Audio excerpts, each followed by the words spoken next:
How's that? There we go. We've got the stunning conclusion of Andrew fixes his phone.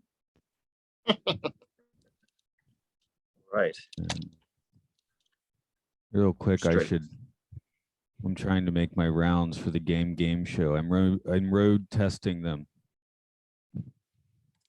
Road scholaring them. Hold on. Where is my thing for that? I'm going to run you through a round and see how you can guess. There we go. Okay, are you ready? C. This is C. No, there are 4 choices. I'm going to give you a set, each of 4 titles that were pornographic games for the Atari 2600. One of them is not real. 3 of them are real. One of them is not real. Here is the first group. Okay. Beat 'em and Eat 'em, Night on the Town, Come On, and General Retreat. I would say Night on the Town is not real. That is a real one. It is Night as in KN. The invention was, yeah. The invention was Come On, which is spelled CUM. That's disappointing. Okay, here's the next set. Cat House Blues, It's a Pity Miss Titty, Philly Flasher, Westward Ho. I would say Westward Ho, but I'm probably but I'm on the fence about that one. It's another one that what's on the other side of the fence? Because that's not correct. The titty one. Yeah, that's it. Titty, TIDDY. It sounds like the commonality here is explicit. The really explicit titles didn't get through. I'm noticing a trend here. They mentioned the bodily fluid in the first one, and then the actual anatomical term. Or well, beat 'em and eat 'em was a real one. Oh, but see, that doesn't have a, there's no. That's a kind of like innuendo, right? Okay, the next 2 don't have this going. So we have X-Man, Revenge of the Nerd, Burning Desire, and Pickup. What was the first one? X-Man. I'll say no to X-Man. That is a real game. Revenge of the Nerd was not a game. But, they probably would have gotten in trouble for that one. Yeah, well, they get in trouble for X-Men as well. Right. The last one, Lady in Waiting. That's WADING. Bachelorette Party, Jungle Fever, and Different Strokes. My God. See, I would say Jungle Fever, but then Different Strokes is in there. Jungle Fever. It was Different Strokes as It was. Oh my God, I was so close. You were close. Anyway, I'm just road to because I've never quizzed people. I don't know how this works, so I road tested them with Mark. I'll skip on the other one. I don't know. I could do it if you want. It's where I have JRPGs where one description is bullshit, one is not, and then I'm gonna have the other people like send me in a description as well, like the Balderdash thing. So. But that might be a little more geek than you want to get into. I mean, I wouldn't be much good at that, I don't think. But this was wonderful. Were you recording? Yeah, I'm recording. I was gonna say, please leave that in. That was wonderful. No, that's for the Patreon crowd. Well, that's fine. I'm just saying, use it in some capacity because it's educational when you get right down to it. Yeah, really. And Mark, I just did their show as a contestant, and he lost. Mark lost on the video game show. Well, it's all video game geeks. Right, but I thought he was one. No, he is. I mean, the score, I think the ending scores were like 10, 9, and 8. So it wasn't like he got slammed. Just I think I realized what sort of geek I am when I attempted Star Wars trivia, Star Wars Trivial Pursuit, rather. I got my ass handed to me. I didn't know anything. It turned out I don't know anything. Watching these movies my whole life, I know nothing. Apparently, I'm getting a little bit of a rumble on your end. I don't know if something's moving around or if it's windy. Oh, or there's a fan on. No, that was me just adjusting the phone. How is it now? There's a little rumble, but it's less. So actually now it's fine. Yeah. Yeah, Oh, no, what I was this thing is on my exercise bike. Okay. So on meetings they hear it and they don't care, but on a podcast recording, I need to remember to take my feet out of it. Yes. What do I have come up in podcast land? We're going to do OG Star Wars finally because I got a guest for that. It was actually one of those things where I just decided to look at Facebook suggest friends because I have enough people networked on Facebook now, so I should probably look. And there were like 5 science fiction writers. So, I got the guy that he wrote the Knights of the Old Republic comic book and wrote about like 5 Star Wars novels and like a few Star Trek. Like he wrote several of the Discovery novels. So I'm like, okay, that should be solid enough to do OG Star Wars. Yeah, no, that's awesome. Seems we're getting the Dr. Aaron back in for Contact, she's the Star Trek science advisor. Did you watch Lower Decks? I tried it with my kid to see if they could get into it, and they weren't super into it, but I liked it. Yeah, the last episode of season 2 has Shaq screaming at the bridge when they're trying to figure out their solution. Dr. Aaron says we can't do that. Which to one of the suggestions. So having I always watch some of every Trek series. I mean, I've seen, you know what I'm saying? Like, the new one, I watched it on the premiere night and everything, the latest one. Yeah, so, Strange New Worlds is pretty on point. But I enjoyed it. I mean, I'm not an episodic TV follower, you know. I'll do a mini series, but yeah, like just an episodic kind of thing. Yeah, it's really more of a commitment that I can do. But yeah, I guess we're getting the achievement now. Not only are we able to get people to talk to us, but we're able to get them to do it a second time. Well, that means that you did great the first time. You know, anybody will try it once, right? So for the Twilight Zone, I've actually got a second Chong cast on the calendar now for the first Shatner episode. So that should be cool. That's somebody you want to talk to about the Twilight Zone. Well, yeah, not just that, but you know, there are people that have other Twilight Zone podcasts that may want to hop on for some. Oh yeah, true. But yeah, I do like. Well, I've been working the Trek angle pretty hard as well, but I think that's they said. I mean, it's the line of thought is close for both. I think so. Okay. I guess we don't get into this one then. So. Yeah. Give it a blank moment.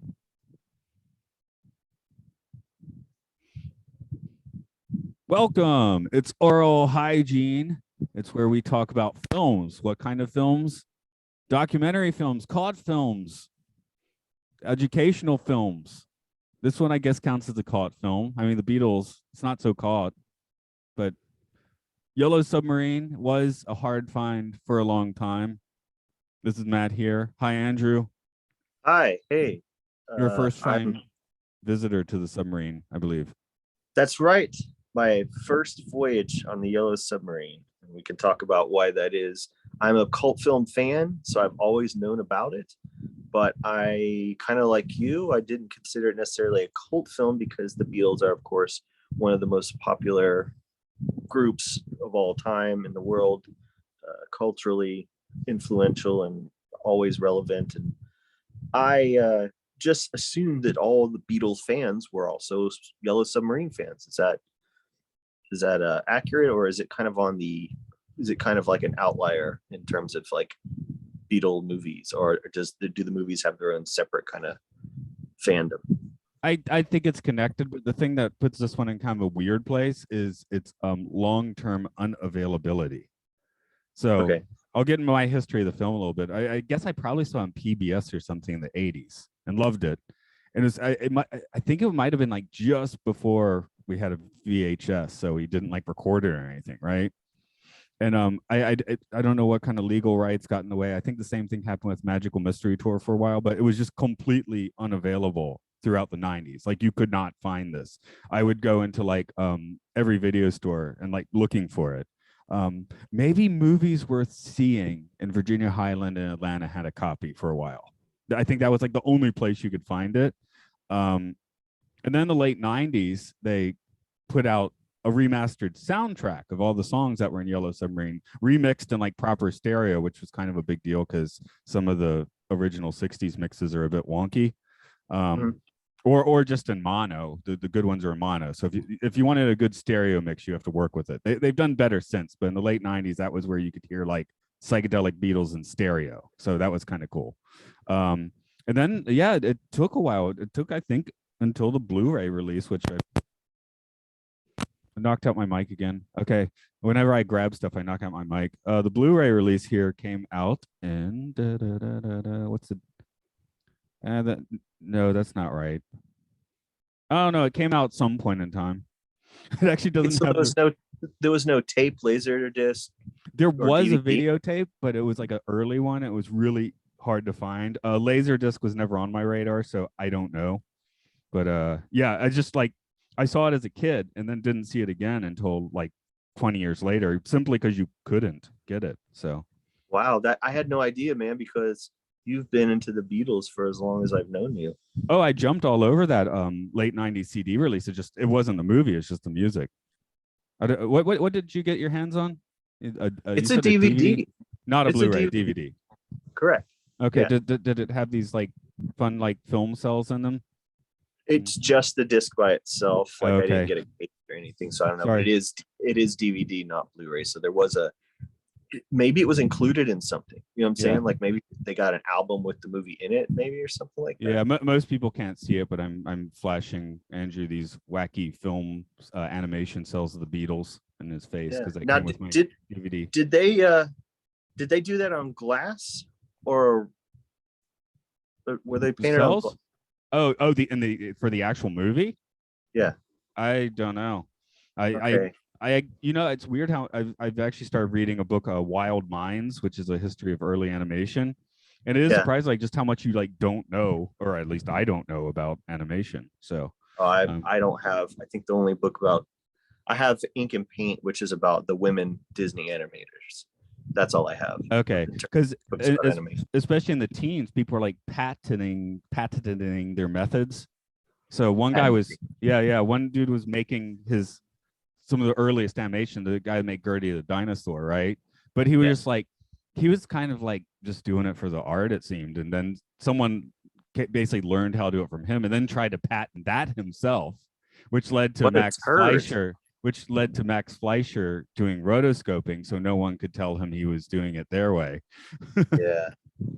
So yeah, it is interesting. But yeah, as far as this one, don't know how I didn't know you put cells on glass actually. So I always think it's just a technique. I don't even know. It's just the color is just incredible, which is very, very rare for animation from that time period, you know. Oh yeah, it's full on psychedelia, right? Which and so that was why I thought maybe it was painted on glass or something like that rather than like traditional cell. I don't know. Your story is basically someone handed you the DVD last week, is it? yeah, that's what happened. I just never saw it. And what's interesting is watching it and seeing what year it was made. As it turns out, like a lot of animation copied that I've been watching my whole life, you know. Oh yeah, you can tell Terry Gilliam had saw this several times. Oh my god, Terry Gilliam fully ripped it off. But I also saw, what year was Fantastic Planet? That really great several years later. That it's 70 something. Okay, so Fantastic Planet was one I thought of a lot, and anything that's got rotoscoping of any kind makes you think of Ralph Bakshi. And so, another film that was wildly unavailable for a long time. Fantastic Planet. Fantastic Planet. Well, yeah, I have the Criterion. I don't think I'd ever seen it prior to that. So it, I think that was the thing that hit me the most about it. Not just how vibrant it was, but sort of how, I guess, trailblazing it was as a work of animation. Real quick, can you break down people on the quote unquote story real fast? Yeah. So, the blue meanies, which are these blue monster alien thingies are attacking a village called Pepperland, and I guess it's up to the Beatles to figure it out how to like get that whole thing sorted. They And never. they get on, yeah, they get on a yellow submarine at one point. then they get off it. So Yeah, then they do. Yeah. So it's featuring tons of Beatles music, but the actual Beatles, did they try to hide the fact that the Beatles did not voice their own characters? Okay, that is kind of elephant in the room here, and there is a bit of a story behind that. So the Beatles were due another film, but by this point Lennon was doing way too much ass to be bothered with doing a Beatles film. So and George Harrison didn't care, and so on, right? They had Hard Day's Night, they had Help. And then there was all this weird stuff in the mix, like there was thought of them doing like a Lord of the Rings, and I've heard about that, yeah. And eventually it ended up being this animated thing. And the thing that really like sealed the deal in their disinterest at the time is there was a mid-60s like Saturday morning Beatles cartoon, which if you watch it is entertaining. It's not bad, but it's cheap. I didn't even know that. Yeah, it's cheap animation. It's weird jokes. It's like Hanna-Barbera does the Monkeys, but it's weirdly starring the Beatles with different voices, because they didn't do the voices for that either. And, right. I would, for anyone interested, they're on, I think most of them are on YouTube, and I would direct you to the Tomorrow Never Knows episode of the Beatles cartoon. Anyway, there was actually some nice creativity there, so I'm not taking a dump on its head, but at the time it seemed to be a cheap cash grab show, and their impression was this was going to be a cheap cash grab movie. So when they did go to they show up in that live action sequence at the end for contractual reasons, because they have to actually appear in it, in some way. So they were just film us for a few minutes, and that's what happened. But yeah, once they were at the premiere, they're like, ooh, we made a mistake. They liked it. They did like it. They actually, it seemed I don't know if all four, there's four dudes, but and the general consensus was, gee, we probably should have actually done that film. Right. So why couldn't they just go back and record the voices? Well, actually though, let's just throw out the fact that they didn't do it. The voices are pretty good, probably better than the Beatles would have done it themselves. That is what the person I watched it with said. They're like, you can't tell. You can't tell. And I mean, I'm sure if you were like at a pub with the Beatles, maybe they'd have this flow going. But I think to put it in a movie and record it in a studio, it probably doesn't hurt to have like voice actors doing it, Yeah, because it's a cartoon, so you're not trying to get the voice accurate so much as you're trying to get the character. Yeah, exactly. So it's not necessarily, I mean, it doesn't really take away from this movie, except that you just that But a fun fact is that the Paul McCartney voice actually is done by Paul McCartney, because he'd already faked his death and been replaced by this point. So, right. Yeah. No, actually, he did the audition, was turned down. Sorry. Well, that was like a Straight Outta Compton, Eazy-E's son auditioned to play his own dad and didn't get it. Yeah. No. You've been down the Paul is dead rabbit hole at some point. That's a fun one. I mean, I guess if you're not Beatles obsessed, you probably haven't been too far down it. But I needed to know what it's about, because you hear about there's that one, and I guess the later version of that was the pop star Avril Lavigne. People were saying that she had died and been replaced at some point as well. And Marilyn Manson was that kid on the Wonder Years. Oh gosh, yeah. Oh god, you can really go in on all that stuff. Absolutely. But actually, it's funny because 5-6 years ago, I had a brief obsession with that theory and was like looking at websites. And just last weekend, probably because we were getting ready to do this, I was like, oh, I think I'll look up, see if they have any. It's always whack things like, here's 2 pictures. Clearly, it's not the same person. I'm like, I looked that different in 2 photos, so I don't really think they're like. Come on, it's no fun if you use your brain. Okay. Anyway, though, I was like, I want to see what kind of things they put there recently, right? Sure. Because I'm like, that's fun stuff. So I go to the site. Sorry, I have. Okay, warning. I have to use DuckDuckGo to find the site now. I can't use Google. So okay, top of the page. I'm not actually gonna tell everyone what it is because I actually don't want you to go here anymore. But at the top, it's got several pictures of McCartney at several different ages and a Sgt. Pepper's drum. That's the top, right? So we got all that stuff. Okay. Here are the titles of the recent posts. What do we got? That time General U.S. Grant gave the Jews the boot, how international bankers steal your wealth, British torture Germans into making false confessions about the Holocaust, Jews versus America. I'm reading these in order. Bad juju, Jewish influence on USA, Zionism, Jews and army. What the hell? I mean, I know they say conspiracy theories send you down that rabbit hole, but how does Paula's dead leave you there? What, anti-Semitism? Yeah, it's just it's got McCartney at the top because that's how the thing started. Like, and 5 years ago, that's what it was. So I haven't visited in 5 years, and they've just gone completely like Jew world order. I'm like, what the hell? Yeah, I guess that proves a point that you obsess over these things too much, and if you flirt with it, it's fun. But yeah, don't get serious about it, I guess, is the like, does it really matter if that's the real Paul or not? Do you like the music? You're not going to have tea with the guy, probably. So, sure. Well, it's a slippery slope, those conspiracy things. I'd heard people say, "Oh, you get this, you get that, you end up Jew World Order," and I'd never seen it. It's almost like a Saturday Night Live sketch about it. That's how that's how bonk bonk on the head that is. So, it's just like even I was like incredulous about that. I'm just like, seriously? You were just showing two pictures of McCartney at two different times before and like making absurd, judgment on the photos. So anyway, that's just fun out of it. Really. Well, it's just, again, it does have a certain Saturday Night Live punchline going, but Jeez. But yeah, let's get back to this movie because that's more fun to talk about in the end. But yeah, that blew my mind. So wow. Gotta throw out the story. Sure. Anyway, where were we?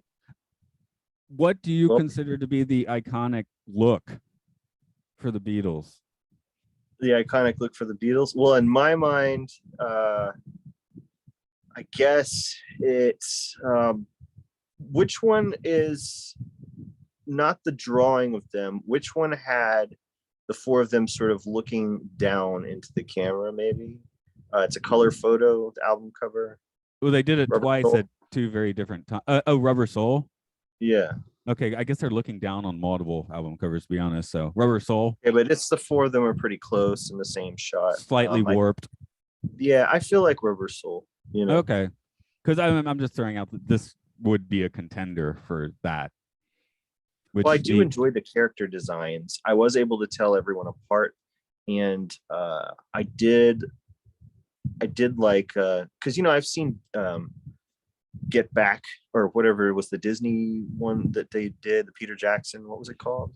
Yeah, let's Get Back. And I was also thinking that is kind of, because of the documentary success, that seems to be the current first image that would come to a lot of people's minds, the rooftop digs. Yeah. So no, I don't think of them that way, but I do think of them in terms of their voices that were very recent in my mind, much far less so in terms of the music. And so I thought they did great with I love everybody's pants. Everybody's pants are really cool in the movie. And I definitely I think the voices and personalities came through, and that Get Back was my basis for it. But I would say if I was gonna have a Beatle poster up in my house, it would definitely be of them as their animated versions. Oh yeah, and just to note that the character designs in here are somewhat kind of based off their appearances in the live action not a day in the life, the Strawberry Fields Forever video. Okay. So the Beatles did some of the first like straight up music videos because they stopped touring. So the idea was we can send like various TV shows these clips, and it'll be like we're performing on their shows. Yeah, great idea.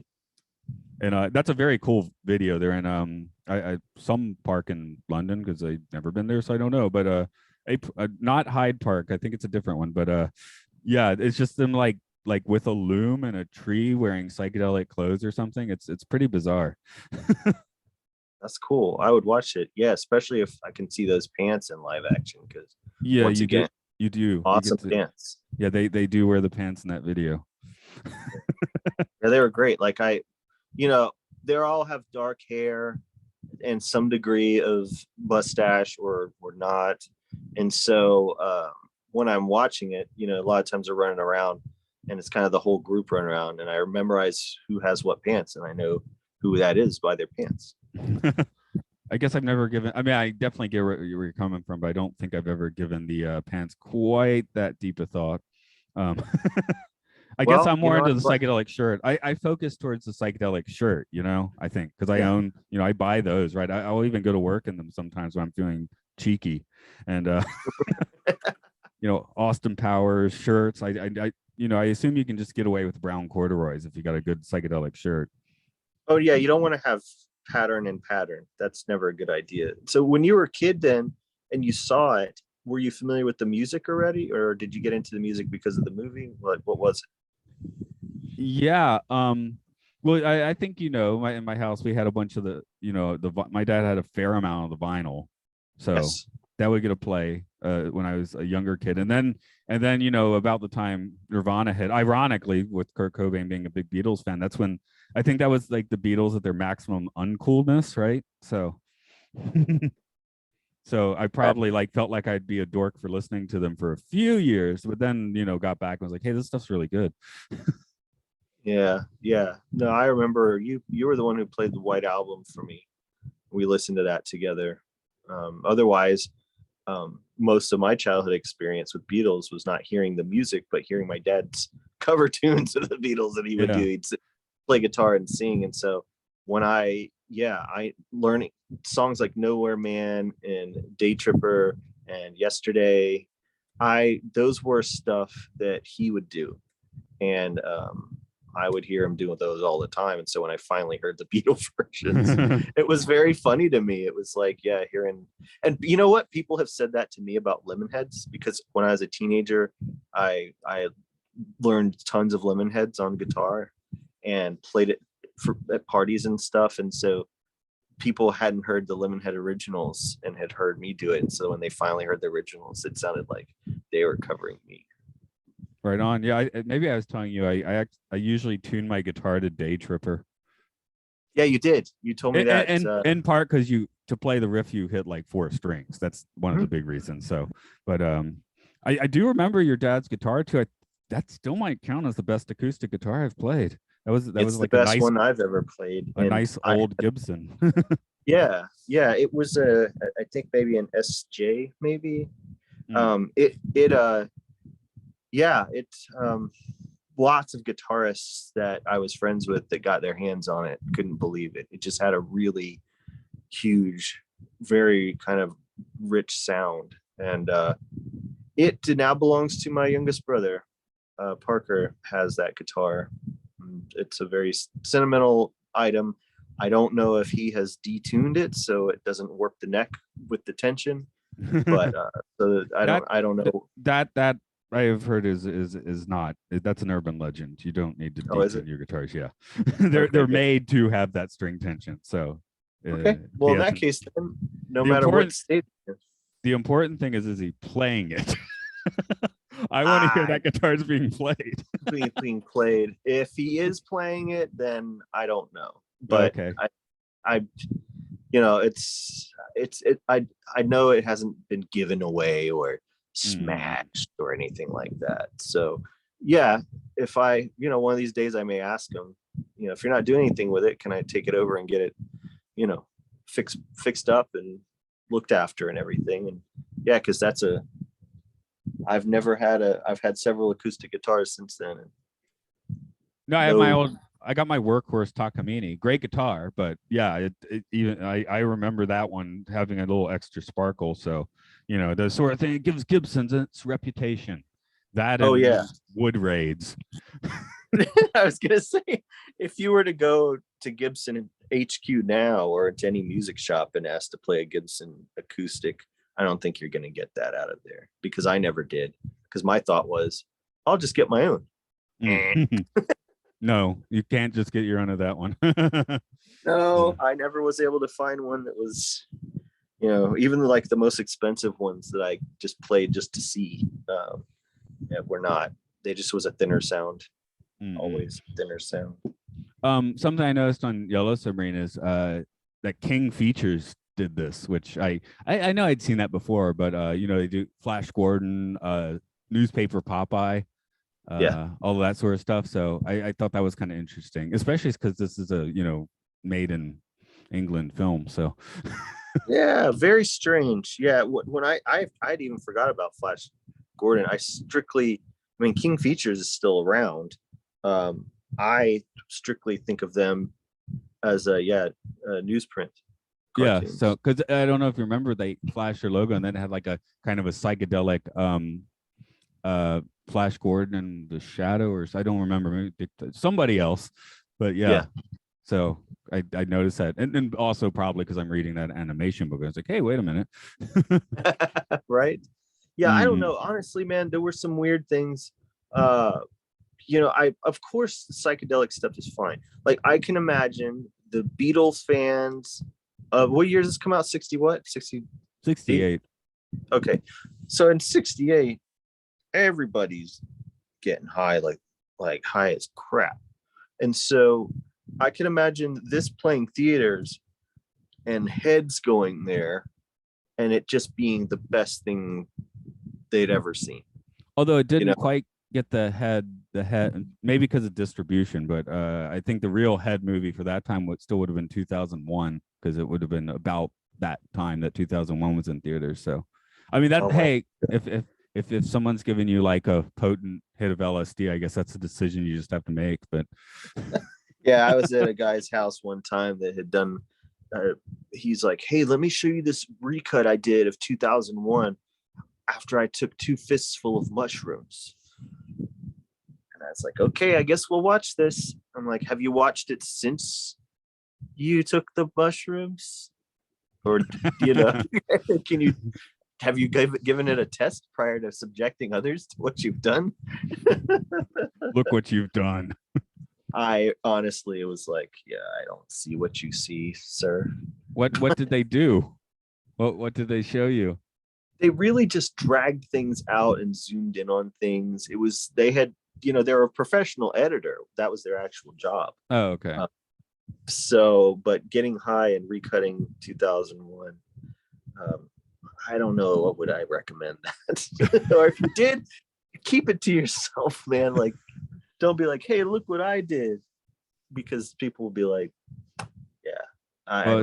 Not the first time I threw it out, but if you hit play right as the title card says, Infinite and Beyond, for the last part, and you hit play on echoes from Pink Floyd's Metal, it does work like perfectly. Oh, that's good. That's good to know. Have you ever given that a try? I will. I have those 2 things. Don't do the Wizard of Oz and Dark Side. That doesn't work at all unless you're like stoned out of your mind. But no, I went to that. The Georgia Theater did that. Like charged people. No, wait, maybe it was free. Yeah, I think it was. Hope so, because it doesn't work. Yeah, and I went and I was just going, I mean, this is neat and I love this movie and this album, but every little thing where people were like, "Oh," it was just pure coincidence. Well, the reason the echoes thing works so well is because it's musical changes as the sequences changes. It has nothing to do with the lyrics. It's how it fits because the music. So when the Stargate opens, the music changes. It ends right as you see the Star Child. When it gets into the White Room, the music changes. So it does seem they might have been playing to a screening of that movie. I mean, how else would you explain that? I mean, that the timing for 1 or 2, but for the whole thing. And hell, if you're Pink Floyd in 1972, yeah, run 2001, we're going to jam out. That sounds reasonable enough. I mean, they went and played in Pompeii after that, so. Right, yeah. No, I would believe it. Yeah, I would love to. Now, Pink Floyd was one that I picked up from my dad, because that was one of his favorite groups. And so, but I didn't get into the music until Andy Fox passed away, and I got his Pink Floyd albums and his Led Zeppelin. So I got into both of those. I had never owned any of their music. The Beatles. You didn't have album, a teenage run-in with Led Zeppelin? I know.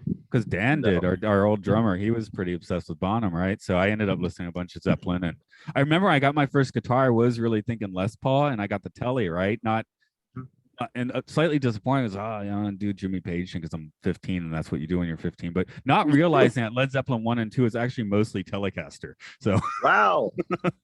Yeah, I didn't know that. I always thought of Page and Les Paul. The solo and Stairway to Heaven is Telecaster. Wow. So how about that? I just listened to that the other day. Yeah, the Beatles came from my one of my good friends' sister who had passed away, and so they were something of an Anglophile, which I have never ever been. And so, but I had curiosity about that. I also picked up some things that I already owned on MP3 that I just think CD sounds way better. So I got the Tea for the Tiller Man and London Calling CD, which I already owned on MP3, but it was great. Yeah, I should put on a more psychedelic shirt for this podcast. I mean, you could match this with psychedelic pants; it would probably work out fine in a groovy tie. But yeah. Well, my question, I do have another question though, if you don't mind me asking. Did you say your daughter was into Yellow Submarine? Yeah, she wanted to. I think if you looked at my notes at the end, I actually just passed out and didn't watch the last 20 minutes this time, because this was one of the high rotation films when she was 3 or 4. 3 or 4. Okay, so what was it that that she liked about it? Do you remember? I mean, at 3 or 4, they're still into things kind of visually, and I know my kid really loved the Triplets of Belleville, which is like a French cartoon that's rated R. But that was one we played again and again and again. So it might be in part because I was playing the music in the car, so there was like a connection, right? Like this movie has extra depth because it exists outside of this movie. I mean, I'm just trying to guess what a 3 or 4-year-old's thinking, because if I asked her now, she probably wouldn't remember, right? Oh yeah, that's the way that goes. I was just trying to pinpoint, the age of the average Beatle fan at the time that Yellow Submarine came out, because they're often known for and cited for having a kind of, keeping up with counterculture as it moved, and also setting trends. That was the thing. The TV show was definitely aimed at a younger audience, like the teeny boppers. Like that show it has a few touches of psychedelia in its later episodes, but it definitely is more like, it's the mop tops, right? So the thing with this movie, that's what they thought. They're like, we're way past that. We don't really feel like getting back into that. But yeah, this would have been aimed more at the, somewhere around 20 years old age group, I'm thinking. Okay, that's kind of how I felt too, because there seemed to be an awareness that the audience might be high. Yeah. I mean, in the dialogue and stuff. I mean, the people making it were. Oh yeah, absolutely. But a few years later after that, it was all Prince in the car all the time. Like we couldn't play things other than Prince for about 2 years in the car. And when Hannah was like 8, she was wanting to watch that entire concert that came with the Purple Rain re-release a few years ago. So yeah. Well, I mean, gosh, of all the things a kid could want to hear, wonderful. And she remembers we haven't been playing in car for a while, but a few weeks ago, she was like, play the Prince album, which by that she actually means Artificial Age, which is his last full-on studio album. But no, my kid, I know there's studio albums after. I'm just calling that the last full-on one. So yeah, my kid was so loved like Madonna and the Go-Go's and stuff like that, to the point where now she doesn't want to hear it. She's like, oh, that's what I liked when I was little. Well, are you kidding me? That's the phase I went through with the Beatles for a while, I think. So yeah. Is that right? Okay. Well, so I feel better about when you and I were getting into music, it would have been a phase where I was like, oh, the Beatles is kid stuff, because I was listening to it as a kid, Sure, yeah. Well, and again, when grunge was big, ironically, most of the grungers were like massive Beatles fans. But, for the 11 and 12-year-olds out there, the Beatles seemed hopelessly square, right? I mean, we were just finding our own stuff, and, didn't want to. I, for one, definitely, yeah, wasn't trying to hear my parents' music or anything. That's where something like, Black Hole Sun like knocked everyone for a loop, because Soundgarden's like, okay, we're actually going to put that influence in our grunge now. That was some blatant. Even I, who was not familiar with the Beatles recordings, recognized the huge Beatles rip in that song. But I mean, Beatlesque is like its own. I mean, power pop is basically like ripping off the Beatles. That's the genre of ripping off the Beatles, right? Sure. Yeah, it's true. But in terms of the movie, the one thing I couldn't get past was Ringo's black eyes. Well, yeah, you said that, so I responded. That's because he has no soul. He has no soul, which I'm with you on that. I believe that. I mean, because how else is he? I mean, out of everybody, he's aged probably the best because he's still alive. But McCartney's face is falling off, right? I mean, you'd think he'd have the cash to keep that sucker on his skull, but it's but then that looks weird, because that's what Brian Wilson did in his 50s. He got a facelift, and after that, I mean, he just didn't look quite right anymore. Oh no, Brian Wilson began to look like he was wearing a Brian Wilson mask. Exactly. Well, that's what plastic surgery does. Because I get it, because when he finally lost all his weight in the late 80s, he was quite handsome. So as he was getting to age 50, I guess he was like, oh crap, Yeah. I mean, it's certainly not a Michael Jackson mistake or anything, but you can tell that a bit of work was done. Whereas, yeah. Have you seen Perry Farrell? What he looks like? Oh wow, he's bizarre looking. Danny Elfman. That's the one that you've seen recent shots of Danny Elfman. I did with because he performed on was it Coachella or something? Yeah, I'm not sure if he got plastic surgery or anything. You just don't expect. You don't expect what you see when you see Danny Elfman. Yeah, and he had his shirt off too. Not to just spiral into this, but he wants to show off the guns. Yeah, it probably was. But I couldn't get over the black eyes. Every time I was like, I thought Ringo was like the funny one. Why'd you give him the black eye? He's the first one you see in the movie. And I'm like, are they all gonna have black eyes? Like, that was an odd choice. I was like, did they do that to make him look different? Because I feel like also Ringo has the different face among everybody. Well, there's a certain the way to make Ringo work in a movie, they do this in Hard Day's Night too, is to just you have to surround Ringo with a certain melancholia to have him work dramatically as a character in a thing such as this. I hear you. Hence the black eyes. I mean, even his tunes on Beatles albums, I mean, the way he sings is like, yeah, we're throwing him a song. And they are good songs. I'm not saying that. But I know what you mean. And they'd have to write them like, okay, he's got a 4-note range, so we have to keep the melody to like these 4 notes. Again, everyone loves a good Ringo song. I'm not saying it's a mistake. I'm just saying like he has to work within like certain parameters.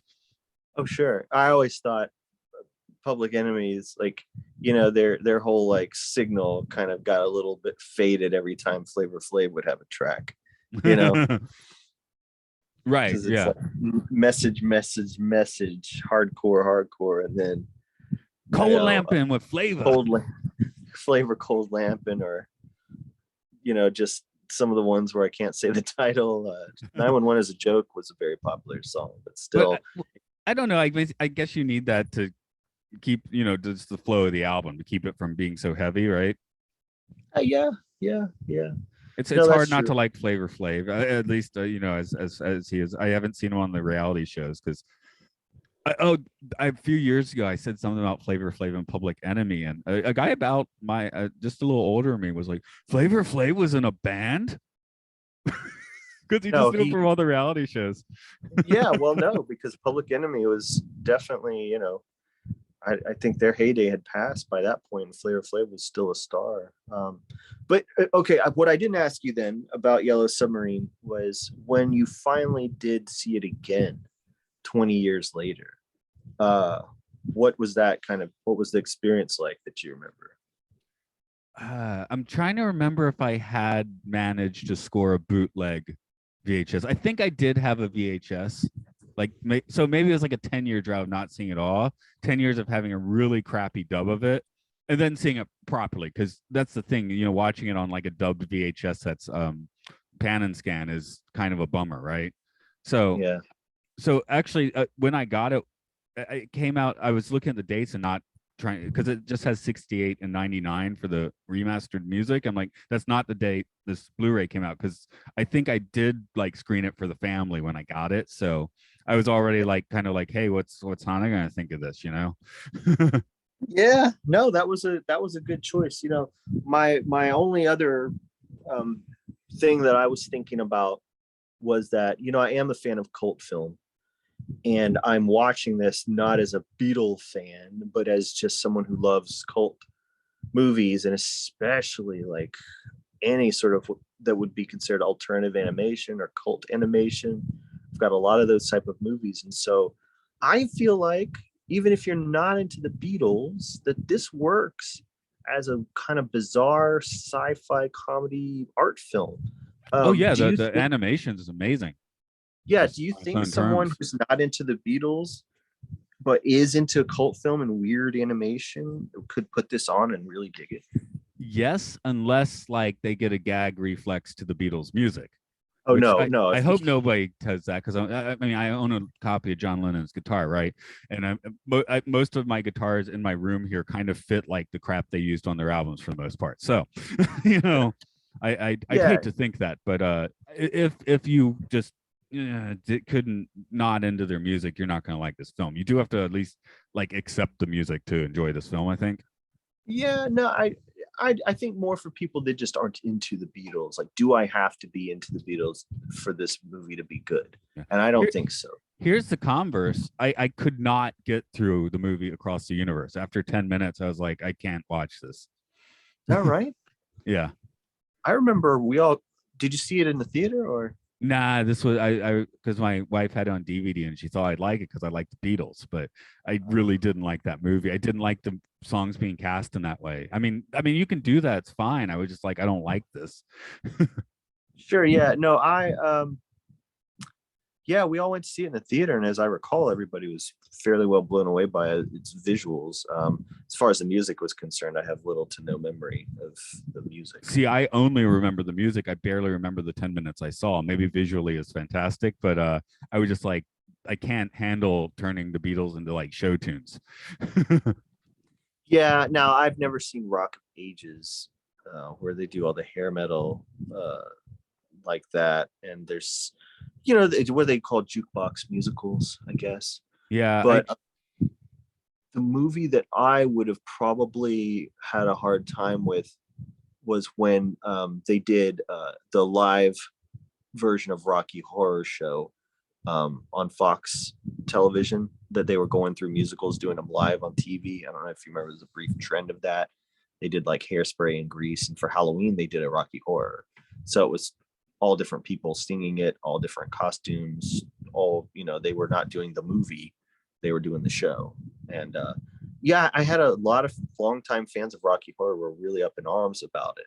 Meanwhile, I was just like, do you know how many times I have seen people do their own versions of Rocky Horror? Do you know how many different casts I've seen in these roles? Like, you don't even know, man. Many times it was me. So I didn't understand the anger there. Yeah, I mean, I guess this doesn't quite count as a musical. So even though it technically, I guess, is a musical in a way. Rocky? No, Yellow Submarine. Rocky's Yellow definitely a musical. You don't consider Yellow Submarine a musical? I mean, it's fairly musical. There's not, I mean, Well, I guess here we go. Does a musical need to have the songs like specifically angled towards its story? Because these are obviously not, right? no, These are because just there's a fair share of musicals where the songs were not written for that that was the other specific thing with purpose. Across the Universe. They like went out of their way to make a narrative out of the songs, right? And it just made me think of Walk Hard again. It's like what is it? It's like oh, what's the name of the song? Something Color Me Guilty, whatever it is. Yeah, I remember it. Yeah. And he's just like, hey, that could be. Well, his wife is like getting pissed at him, so like, don't you start writing a song again? Yeah, Guilty no, as charged. That was it. He was like, consider Yeah. me guilty as charged. Guilty as charged. That was it. Well, no, I think you're right. Though maybe one of the things that this pioneered was the jukebox musical, because that's the thing that was. I don't know if it's still really popular, but for a while that was a real big trend on Broadway. I haven't seen some of the early rock and roll films like Blackboard Jungle. Does that do that sort of thing? I Uh guess that's just the theme song for Blackboard Jungle, but there might have been yeah. something a little bit after that that tried I'm to trying. do that. No, I'm trying to think of one Neither of that us are would have. greaser enough to know, I guess. No, and also, man, Uh, the ironic use of pop music also mm, became a thing, yeah. especially with Scorsese doing it. And so Elvis then wouldn't count because he wrote those songs for the movies. oh yeah, no, I Well, wouldn't he count any didn't. of his. Excuse me. Those songs were written for the movies. Let's not give the men. Well, I'll give them credit where credit is due, but he wrote those songs. Is definitely not where credit is due. But yeah, I'll say this, man. I didn't walk out of, and I haven't walked out of the Beatle experience that I'm sort of having as considering myself a fan. However, I am a fan of Yellow Submarine. Loved it. It was nice and weird, and I thought it was animation just gorgeous. Yeah, I'm not quite sure I'd put in like my top 10 films now, but there was a time I would, and I'm sitting here wondering if I guess there's just a touch of drag to it that's going to keep it out of my like full on favorites.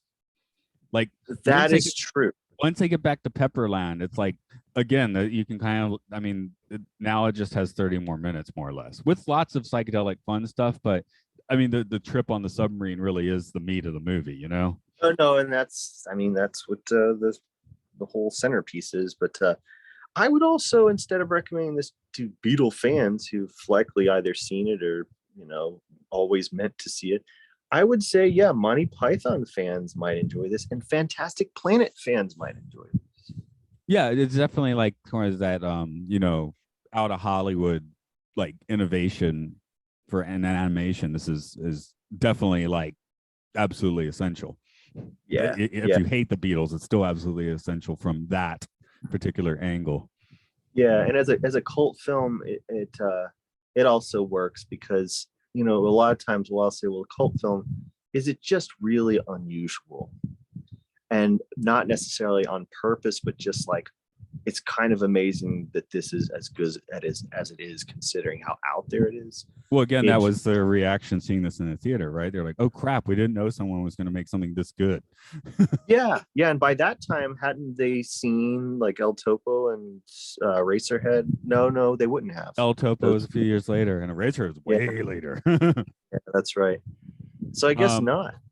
I just know Lennon was a big fan of El Topo. Yeah, I think you're thinking Harrison because he actually owned the rights to the movie. Oh, maybe. Yeah. Well, I'm not one for Beatle trivia. And he funded Life of Brian. Yeah. Like he was the main producer to get that one made. So yeah. So Harrison was definitely into this through line, although he didn't really participate with this particular iteration. Maybe this is what got him, into that line of thought. So could be, yeah. Okay, so I take back what I said. They didn't completely rip Monty Python couldn't have completely ripped it off because they sort of kind of already owned it. Yeah. Terry Gilliam's still a dickhead, and I think John Cleese is too. Haven't met him, so I don't know, but oh God, last time I'm golfing with them. Dicks. Couple of dicks. Radio. A couple of pink submarines. Couple of hairy deep sea diving bills. That was my big disappointment watching it this time. I'm like, hey, there's 8 colored submarines there, and you didn't choose the pink one. What's wrong with you? I mean, you would choose the pink one, right? I would choose the pink one. The pink submarine, you bet, man.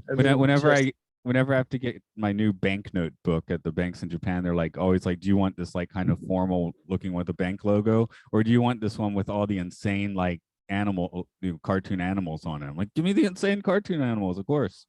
I was gonna say, who given the choice would not take that?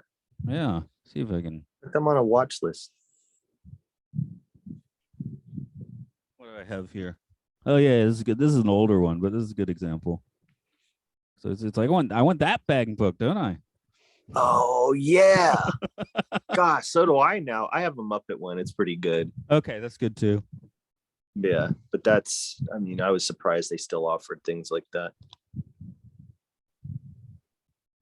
There's a second one, but I didn't see it. Anyway, that was a good example that very few people will see. They got to watch the video.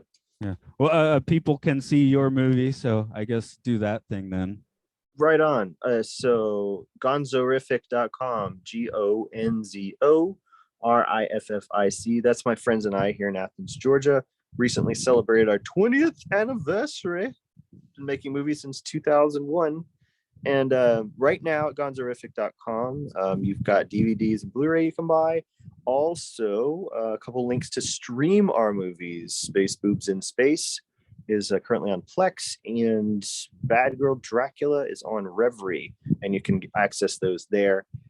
We are right now in the middle of shooting our movie Die Liner, and we are readying the release of Jigsaw. So always stuff happening, and we would love any sort of support. We do get a few pennies when our movies are streamed. As for this one, it's Aural Hygiene. It's on Twitter. It's on Facebook as Aural Hygiene Pod. On Patreon, we're Podcastio Podcastius. We also talk about the Twilight Zone, sci-fi movies, video games, Pokemons, monster hunting. So yeah, anyway, Podcastio Podcastius. Throw us a buck and we'll keep the lights on and properly pay for our Zoom, which is our current low bar goal. But hey, there's a dog looking at me. Okay, that is a creepy puppet. Is he gonna eat my face off? That's gonna eat my. This thing's crazy, right? Yeah. Okay, maybe I'll just cut there. I'll throw it on the Patreon, but I don't know. Maybe I'll cut that insane website. I just had to. That just blew my mind when I saw that. I was like, seriously, 20 articles of something completely unrelated, insane, and offensive. If you had given the URL, maybe, but because we didn't like see it, hear it, or you said you don't want people to go to it, you're like, I don't want people to go. Okay, that's I'll leave it. I was just wondering if I was like totally hitting the wrong button there. No, you rescued yourself before you got into it. It was that well done.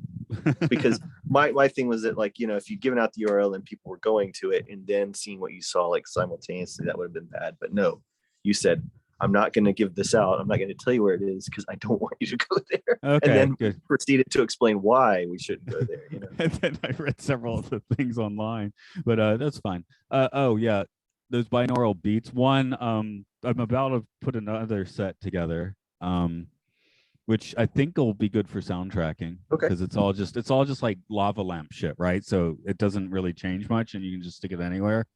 But the guy's making. I totally need stuff like that. My coworker's making and the first one is on the Bandcamp now, by the way, so you can download that. But I've been sending my coworker, because he's putting YouTube videos. He was like, do you have any music for like long meditation videos? I'll just loop the track. And he did one with like a 4-minute track. I was like, as a musician, I'm like, I can't really deal with that. Why don't I like custom make you some stuff? So I've been making these 25-minute long binaural beat track things. That's great. Yeah, I don't for Die Liner, I haven't given any thought to what sort of a score it would need, but I don't want it to sound a whole lot like the past couple things I've put out. Okay, well, play a few of those tracks, and it might be up your alley. But I've been getting the song titles that I give are from Scott.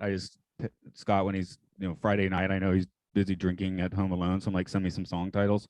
But okay. When I send them to Maddie, I just send them with like titles like to intentionally piss him off. Well, he doesn't get pissed off, so not for real. But here are the titles that I've actually sent him. The first one was the Fuck Master. Yes. These are all like meditational tracks, right? What is and what taint? Kim Jong Fun, FUNN. Sure. Natural Harvest and Heavenly Cognac. We already talked about that a bit. And then the more recent ones, A Manson Family Christmas. Yeah. Mike Stakes is a real piece of crap. Do you know that reference? Yes. Okay. And then from that same sketch, 18 Roughnecks. And F is for Flacca, because I was chasing him with the Cookie Monster. That's the guy I was chasing with the Cookie Monster. Was that you? Yeah. Sorry, I talked to Mark right before you for a different podcast, so I can't remember who I was going on and on about the Cookie Monster with. Oh, that was Mark, because we were talking about the third prisoner, where they have the costume ball. He's like, what would your costume be? And it was like, I'm going to go as the Cookie Monster with the Cookie Monster puppet. Yeah. God, it's just super meta. Yeah. So I was chasing Maddie around with my Cookie Monster puppet. You know, give Cookie Flacca. Cookie wants some Flacca. If you don't give Cookie Flacca, he will chew your face off. He's like, but you'll chew my face off if I give you Flacca. You know what the titles make me think of is George Carlin's book titles. Okay. Yeah, I definitely take that as a compliment. I need to watch that documentary. I just don't know when I have 3 hours on my schedule, Well, it's split up into 2 parts. So you it'd be like watching 2 movies. You can watch one anytime. Also, in the past 6 months, when I was driving, I re-listened to like 12 of his albums in the car. So I feel like I don't need to jump right in head first quite yet. Oh, yeah. No, it's I played all the 70 ones, the Parental Advisory one, his Angry Old Man albums, like You Are All Diseased. I just listen to all of that stuff. So I feel like I should probably give it a few minutes. Yeah, the first half is his early career prior to heart attack, beard, and drugs. And then the second half is the post heart, post beard, post drugs. And so, but there's not a whole lot of focus on his existing material. As a matter of fact, there's obviously some of it, but what's great is there's a lot of leftover tape that HBO had from the specials that are either rehearsal things or just him fucking around. Okay, that's cool, because my thing for not watching it so far, a big part has been man, I just in 2022 just listen to all of it. So even to the point where I was noticing repeated material on the albums. Sure.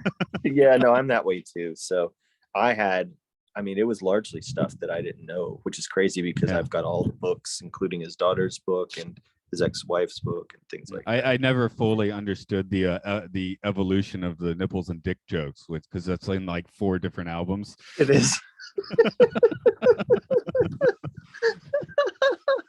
That's so true, man. And I was played one, then the next day I hear the next version where he's just changed a few things. I'm that's interesting. It's probably shouldn't have had the same material on different albums. Well, a few were special, so I guess that's as long as you're not putting the same material on the actual albums is a big plus. And it does show how he workshopped things and how he would test things out, and so it shows him screwing up. And well, that's the thing, because it always sounds like that's his genius. It always sounds like he's improvising this shit, but you actually have to sit around memorize tons of shit to do that.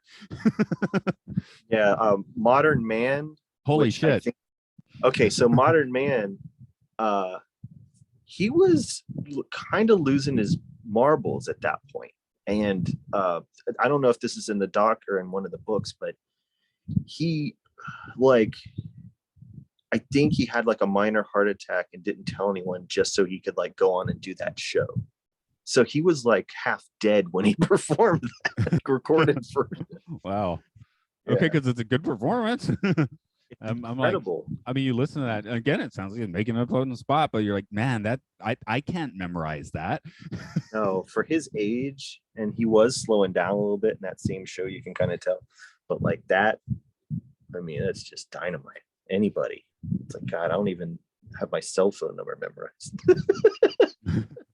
Although he'd be extra canceled now, going on about the swimming in the Hudson and the sewage. Oh yeah, being tempered in raw shit. Yeah, exactly. Okay, well. I gotta kick it then. So I will catch you in the laters. I mentioned it to Mark, so I'll mention it to you as well. I was thinking of actually just at this time period, 9 on a Thursday. I was about to say 10 on a Friday, but that's me. 9 on a Thursday before too long. I thought of actually doing a season 1 kind of breakdown for the Twilight Zone, just with all the regular folks invited to the call. So Oh, that'd be awesome. I haven't yeah, actually spoken to Mark in I don't know he how he, long. meant, he mentioned that too when I mentioned it. Like, you two have not actually Yeah, you hear because each other all the time now, but you haven't actually yeah, interacted. before COVID, he had kind of stopped coming to the Gonzorific shows. Mark would always be there for the first several years, and then around 2017, 2016, he kind of stopped showing up to him. And I think it mostly was just having to drive and all that stuff. So I'm going to start doing some in Atlanta. Like July is going to be my first one in Atlanta. So hopefully But I'll start to see him. I was going to invite all the people who have been on 3 times or more. So of course Luke would be in on that call, and I'll actually call John Champion as well, because he seems to really like doing these. So, and that way it'll be very biblical. We'll have Matthew, Mark, Luke, and John, and Andrew, if that works out. Not sure if I know what that. Oh, is that in the Bible? The Gospels are Matthew, Mark, Luke, and John, and another one of the apostles is Andrew. So you have a Jesus name. Oh, great. I was named after Andy Griffith, so that's kind of neat to hear. Yeah, that's because there's Judas. People usually don't name their kids Judas, though. If you're named Thomas, that's one as well. Oh, speaking of which, did you by chance listen to the Fantasia one episode? Of course I did. Yeah. How did that play with you, by the way? I mean, I thought it was. I mean, in what way? Because I really dug it. I do too, because the main reason is the guy is definitely like in the conspiracy theory camp. I think he's got a good perspective on things, so he's not like the person who made that fucking website. No, I didn't get that. I mean, I didn't get that vibe at all, but I can see why you would. No, because podcasting in itself is kind of a fringe kind of thing to be doing, Exactly. So for me, one, we're coming out like we actually like this stuff. It's not like we're like it's satanic and there's all these messages meant to brainwash people. Like the point is, well, he would have put the stuff in there because why wouldn't he? And it's interesting how it works. No, what I liked was that I had, in terms of rabbit hole, I did do Fantasia at one point, go down rabbit hole about all the little things that are in it and stuff like that, and things that they legit took out and so forth. And so, no, that was what, dude, I am subscribed to all those podcasts except the video game one and the Transformers, the ones that go a little out there. But I'm subscribed to all of yours. Yeah, I don't listen to the Pokemon one. I actually do. The game one actually is mildly amusing, but sometimes I'm like, I don't know what the fuck they're talking about at all, But no, definitely any series that I appear on, I have all the episodes saved except the ones that I'm on, because I don't need to hear myself again. Yeah. Anyway, tomorrow Snow White drops. And I'm doing it every other week, like the Garth Marenghi thing, right? So okay. It's one with you and then one of these Disney ones. So tomorrow is Snow White. Then it's The Perversion for Profit. Then Pinocchio, which we've already recorded. And then I guess it's going to be this one. And then we're recording Dumbo next week, and that'll be all the pre-war stuff. So I guess we'll consider what to do after that, So. Oh, sure. Yeah, no, I'm really looking forward to Pinocchio, because I may have probably told you, Lena has been obsessed with Pinocchio for like 3 straight years. Okay. Hey, if you want it early, it's edited and everything. I'll wait. It's cool, because what happens is when I drive. Oh no, I'm in an audiobook at the moment, so that timing will be perfect. Can I spoil a bit of the podcast though? Have you heard about the Pinocchio premiere? What happened at the premiere of the movie? Yeah. Okay. So. This is just I hadn't heard this. It was new to me. Apparently, so they wanted to have like the characters there, but you can't hire 2 adults because Geppetto and Pinocchio can't be the same size. So they hired a bunch of little people. But like you do. Right, but they didn't vet them properly. They decided this like a day before the premiere. And they didn't really pay them. They just had craft service, but they had food and alcohol, but they had like alcohol for full-size people. So at the end, you have a bunch of angry little people on like the roof of the theater. Some of them like nude or partially naked, like insulting the guests and stuff. Like someone That is lost their job the next day, and apparently there's no video, but there are photos of this out there. So oh, I would love that. Yeah, no, that would be a great story. I want, yeah. It's a good thing that didn't kill some of them. I think well, probably. as I responded there, I was like, someone lost their job the next day. Oh yeah, I'm just saying that the amount of alcohol, for someone of that size. And in the Wild Minds book I just read, where Disney took everyone on a company trip to a resort in Northern California in the mountains, right after Snow White was successful. So I'll pay you all nice bonuses, and we'll take this trip because I've been working your asses off, right? To which everyone basically got apocalyptically drunk and started banging the ink and paint girls in the bushes and all of that. And Disney left early, and apparently it was like, if you want to keep your job, you never mention the party to him again. Oh, I love it, dude. Oh God, that's so great. But yeah, I would recommend that Wild Minds book. I'm about halfway through, so It sounds great. I'm gonna put it on my I got a reading list. And I want to say I'm near the end of my current cycle. So it's called Wild Lines. hold on, it's on my iPad. I can show you the cover and stuff.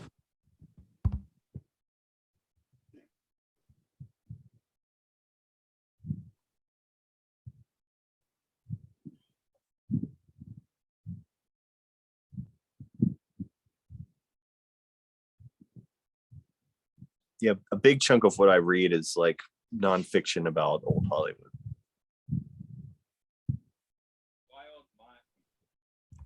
Talking to microphone. Wild Minds by Reed Mittenbuller. I don't know if you can see that. Oh, I see it. Yeah. Okay. Yeah. Okay. So I'm just seeing if there's any. Usually I erase things once I read them, so I probably don't have them anymore. But if there's anything amazing that I read, no, I think I erased it all. Oh well. When you're making 25, 30-minute long binaural beats on your iPad, you have to keep a little bit of, space open. Oh yeah, no, that's true. No, Julie's the big Kindle user. I'm still, I'm on just regular ass books for the most part. Yeah, for me it's just I'm on the train so much, and also it's kind of hard to find books in English in Japan. You'd have to like actually order them and stuff. You can't Shit, just yeah. I didn't even think about that, man. Yeah. No, Kindle is okay. definitely my jam. Okay. For a while I read books really slowly because I'm like, when I finish this, I'm gonna have to go find another one.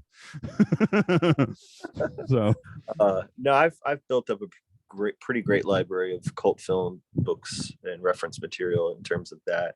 And so it's an awesome feeling to be like, oh, I need to go back and read this one about snuff films to find out who directed the Killing of America.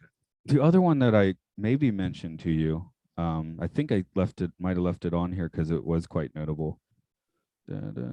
Yeah, the Mirage Factory, Illusion, Imagination, and the Invention of Los Angeles by Gary Christ, which looks like, oh, that's Wild Minds again. What the fuck? Yeah. Sorry, it went back to the top for some reason. Probably because my thumb hit the screen. But Mirage Factory, that was really good. It's about the growth, the boom of Los Angeles, and focuses on William Mulholland, the water guy, D.W. Griffith, who was, I guess, one of the first major directors to decamp to Hollywood, and oh God, what's the name of the evangelist woman? She's someone I didn't even know about before reading the book, but was apparently a major deal at the time. I need to read that before my next trip to Los Angeles then. That's partly why I was bringing it up. Yeah. Yeah, because I'll be there, I think, in October. So that might give me some ideas because we always like to go visit either famous spots or infamous spots. And so I've been to all the movie houses, where they shot Nightmare on Elm Street and all of that, all the several different horror movie locations. Well, you heard me trying to figure out if the Babylon set's still there, right? Yeah. Oh my gosh. No. What the hell's her name? She's a 3 named person. And did that just crash on me? Stupid thing. There we go. Okay. Swanson. McPherson. That's her last name, Sister McPherson. Anyway, yeah, that is a pretty major LA. Like basically, she went missing, and everyone thought she was dead, but she'd actually been kidnapped, and it's just weird stuff. So, yeah, interesting. What was the name of that one again? The Miracle Factory by Gary Miracle Christ. Okay, I'll definitely gonna be checking both of those out. Okay, I'll catch you later then. Hidden